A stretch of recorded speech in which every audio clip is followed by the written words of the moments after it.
Hi ಎಲ್ಲರಿಗೂ ನಮಸ್ಕಾರ. ಎಲ್ಲರೂ ಹೇಗಿದ್ದೀರಾ? ಚೆನ್ನಾಗಿದ್ದೀರಾ ಅನ್ಕೊಂಡಿದ್ದೀನಿ. ಬನ್ನಿ ಇವತ್ತು ಪ್ರೇಮ ಕಾವ್ಯ ಧಾರಾವಾಹಿ ಸ್ಟೋರಿನ ನೋಡ್ಕೊಂಬರೋಣ. ಇನ್ನು ಯಾರ್ಯಾರು ನನ್ನ ಚಾನಲ್ನ ಸಬ್ಸ್ಕ್ರೈಬ್ ಮಾಡ್ದಲ್ಲೇ ನೋಡ್ತಿದ್ದೀರಾ ಪ್ಲೀಸ್ ಸಬ್ಸ್ಕ್ರೈಬ್ ಮಾಡಿ ಅಂತ ಕೇಳ್ಕೊತೀನಿ. ಮಹಾದೇವ ಮತ್ತು ಕಾವ್ಯ ಇಬ್ಬರು ಕೂಡ ಅವ್ರ ಫ್ರೆಂಡ್ ಮದುವೆಗೆ ಹೋಗಿರ್ತಾರೆ. ಅಲ್ಲಿ ಎಷ್ಟೇ ಅವಮಾನ ಆದರೂ ಮಹಾದೇವ ಏನು ಮಾತಾಡ್ದಲೆ ಕಾವ್ಯಂಗೋಸ್ಕರ ಸುಮ್ಮನೆ ಇರ್ತಾನೆ.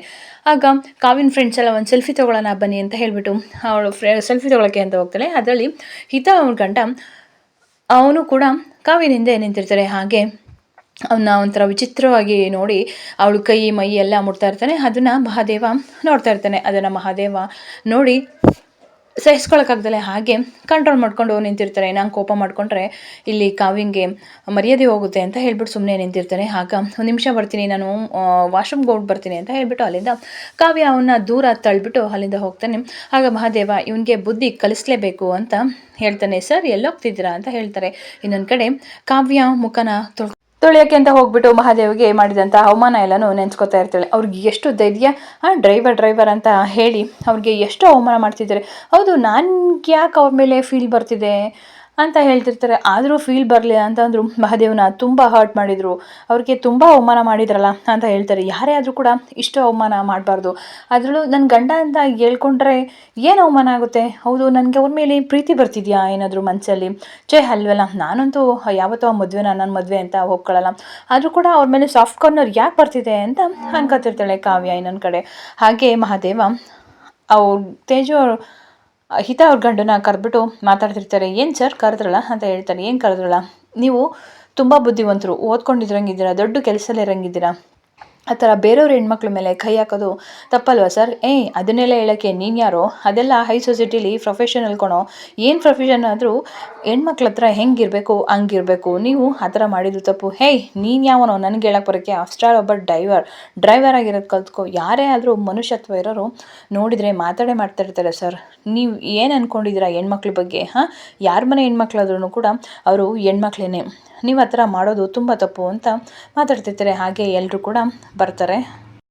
ಏನೋ ಆಫ್ಟರ್ ಒಬ್ಬ ಹಳ್ಳಿ ಗಮಾರ ನೀನು ನನಗೆ ಹೇಳ್ತಿದ್ಯಾ? ನೀನು ನನಗೆ ಹೇಳಕ್ಕೆ ಬರ್ತೀಯಾ? ಎಷ್ಟು ಕೆಲಸ ಮಾಡೋಕ್ಕೆ ಬಂದಿದೆಯೋ ಅಷ್ಟು ಕೆಲಸ ಮಾಡು, ಬಗ್ಸೋ ತಲೆನಾ ಬಗ್ಸೋ ಅಂತ ಹೇಳ್ತಿರ್ತಾನೆ. ಮಹಾದೇವ ಬಗ್ಸೋದಲ್ಲ, ಏನು ಗುರಾಯಿಸಿದ್ಯಾ, ಹೊಡಿತ್ಯಾ, ಹೊಡೆದ್ಬಿಡೋ ನೋಡೋಣ ಅಂತ ಹೇಳಿ ಇನ್ನೂ ತಲೆ ಬಗ್ಸ್ತಾನೆ ಇಲ್ವಲ್ಲ ನೀನು ಅಂತ ಹೇಳಿಬಿಟ್ಟು ಅವನೇನು ಮಾಡ್ತಾನೆ, ಮಹಾದೇವನ ಕಪಲಿಗೆ ಜೋರಾಗಿ ಬಾರಿಸ್ಬಿಡ್ತಾನೆ. ಅದೇ ಟೈಮ್ಗೆ ಕಾವ್ಯ ಕೂಡ ಬರ್ತಾರೆ. ಆ ಹಿತನ ಗಂಡಂಗೂ ಕೂಡ ಜೋರಾಗಿ ಅವಳು ಹೊಡಿತಾಳೆ. ಏನು ಅನ್ಕೊಂಡ್ಬಿಟ್ಟಿದ್ದೀರ ನೀವು?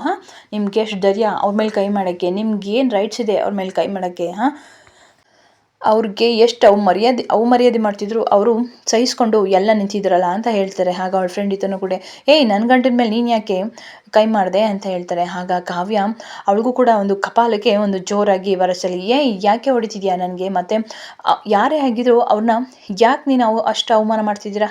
ಯಾರವರು? ನೀವು ಯಾರಾದರೂ ತಿಳ್ಕೊಂಡ್ರಾ? ಅವ್ರ ಹೆಸರೇನು ಅಂತ ತಿಳ್ಕೊಂಡ್ರಾ ಅಂತ ಮಾತಾಡ್ತಿರ್ತಾರೆ. ಹೌದು, ಹೇಳ್ತಿದ್ರಲ್ಲ ನೀವು ನಿನ್ನ ಗಂಡಂದೇ ತಪ್ಪು, ಇನ್ನು ನಿಂತಿದ್ರಲ್ಲ ಅವರೇ ತಪ್ಪು, ಅವರೇ ಕೆಟ್ಟದಾಗಿ ನನ್ನ ಹತ್ರ ಬಿಹೇವ್ ಮಾಡೋಕ್ಕೆ ಬಂದಿದ್ದು. ಯಾರೇ ಗಂಡಸಾದ್ರು ಅದನ್ನು ನೋಡಿದ್ರು ಅವ್ರಿಗೆ ಇಂಥ ಕೋಪ ಬಂದೇ ಬರುತ್ತೆ. ಅದರಲ್ಲೂ ನಮ್ಮ ಹಳ್ಳಿ ಜನಕ್ಕೆ ಈ ಥರ ಕೆಟ್ಟದಾಗಿ ಬಿಹೇವ್ ಮಾಡೋದು ನೋಡಿದರೆ ಎಂಥವ್ರಿಗೂ ಕೋಪ ಬರುತ್ತೆ. ಅವ್ರ ಹತ್ರ ಕಲ್ತ್ಕೋಬೇಕು ಹೆಣ್ಮಕ್ಳಿಗೆ ಮರ್ಯಾದೆ ಕೊಡೋದನ್ನು ಅಂತ ಹೇಳ್ತಾರೆ. ಯಾಕೆ ಕಾವ್ಯ ಇಷ್ಟೆಲ್ಲ ಮಾತಾಡ್ತಿದ್ದೀರಾ? ಯಾರ್ಯಾರು? ನೀ ಅಫ್ಸ್ಟಾರ್ ಡ್ರೈವರ್ ಹತ್ರ ಮೇಲೆ ಈಗ ಮಾತಾಡ್ತಿದ್ದೀರಾ? ಪದೇ ನೀನು ಡ್ರೈವರ್ ಅಂತ ಕರಿಬೇಡ ಆಯಿತಾ? ಮಹಾದೇವು ನನ್ನ ಗಂಡ, ನನಗೆ ಕುತ್ತಿಗೆಗೆ ತಾಳಿ ಕಟ್ಟಿರೋ ಗಂಡ ಮಹಾದೇವೆ, ಗೊತ್ತಾಯ್ತಾ? ಅವ್ರಿಗೆ ಅವಮಾನ ಮಾಡಿದ್ರೆ ನಾನಂತೂ ಸಾಯಿಸೋದಿಲ್ಲ ಆಯಿತಾ? ಮಹಾದೇವೇ ನನ್ನ ಗಂಡ, ಅವರೇ ನನ್ನ ಕುತ್ತಿಗೆಗೆ ತಾಳಿ ಕೊಟ್ಟಿರೋರು. ನೀವು ಬಾಯಿ ಮುಚ್ಕೊಂಡು ಸುಮ್ಮನೆ ಇದ್ದರೆ.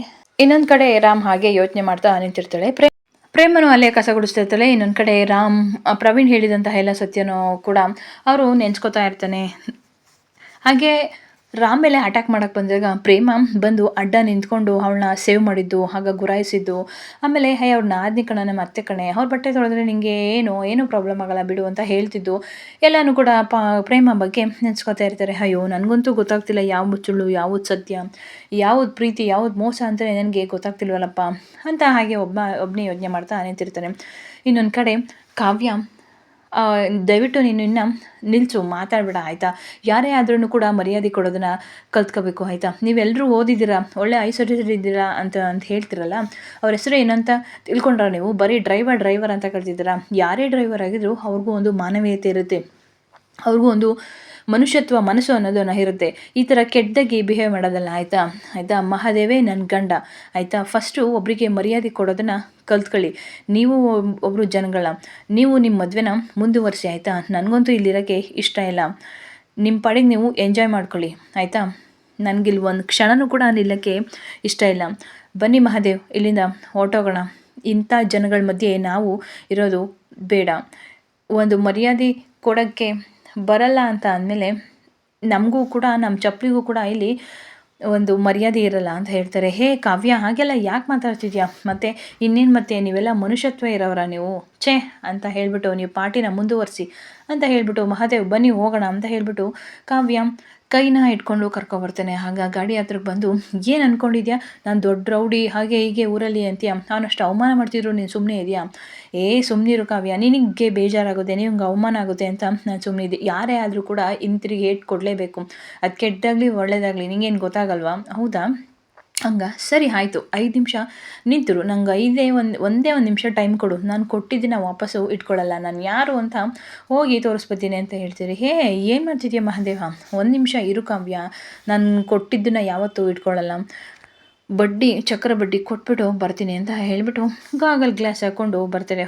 ಏನು ಸರ್ ನಮಸ್ಕಾರ, ಚೆನ್ನಾಗಿದ್ದೀರಾ ಅಂತ ಹೇಳಿಬಿಟ್ಟು ಜೋರಾಗಿ ಹೊಡಿತಾನೆ. 1-2 ಏಟು ಪಟ ಹೊಡಿತಾನೆ. ಇದು ನನಗೆ ಕೊಟ್ಟಿದ್ದಕ್ಕೆ ಇದು ಬಡ್ಡಿ, ಗೊತ್ತಾಯ್ತಾ?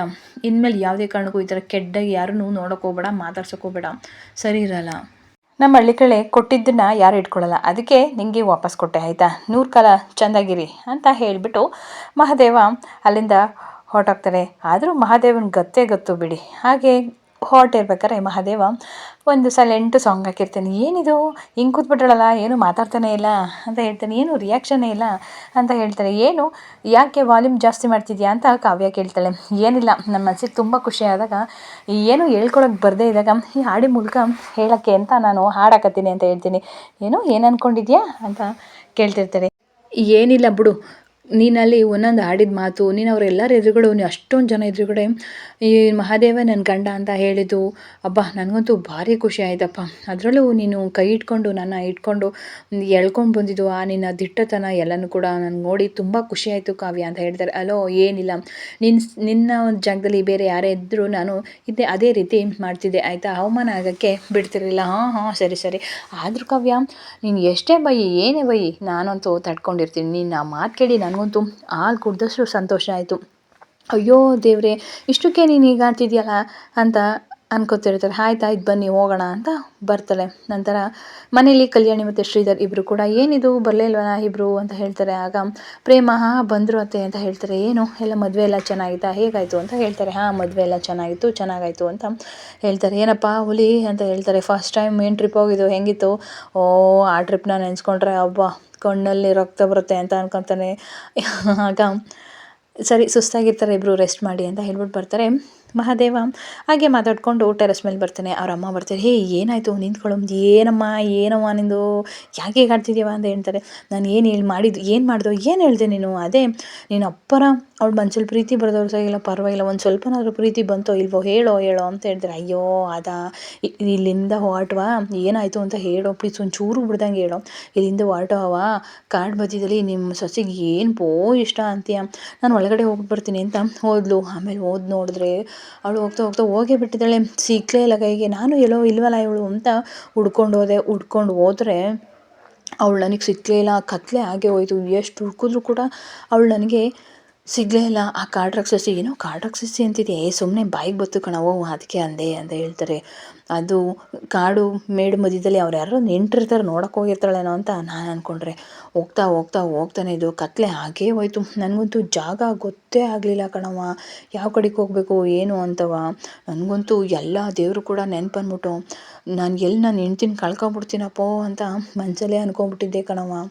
ಅಷ್ಟು ಭಯ ಆಗೋಗಿತ್ತು. ನೋಡಿದರೆ ನನ್ನ ಹೆಂಡ್ತಿ ಹೋಗ್ಬಿಟ್ಟು ಅಲ್ಲೆಲ್ಲೋ ಒಂದು ಪೊದೆಯಲ್ಲಿ ಅವಳು ಕೂಡ ಹೆದ್ರ್ಕೊಂಡು ಕೊಡ್ತಾಳೆ ಅಂತ ಹೇಳ್ತಾರೆ. ಇದಿಷ್ಟು ಕತೆ ನಿಮ್ಮೆಲ್ರಿಗೂ ಇಷ್ಟ ಲೈಕ್ ಮಾಡಿ.